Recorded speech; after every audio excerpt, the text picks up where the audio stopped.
মাননীয় সদস্য, জাতীয় সংসদ চলে রুলস অফ প্রসিডিওর, সংবিধান ইত্যাদির উপর বেস করে। এখানে যত সদস্য আছে 350 জন, সবাই দাঁড়িয়ে বক্তব্য দিতে পারবেন।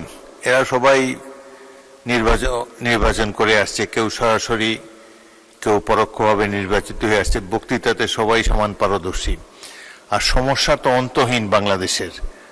তার মধ্যেই যেহেতু একটা আইন কানুনের মধ্যে সংসদ চলে, সেই জন্য রুলস অফ প্রসিডিওর অনুসারে নির্ধারিত করা আছে। মাননীয় সদস্যগণ দাঁড়াতে পারেন পয়েন্ট অফ অর্ডারে।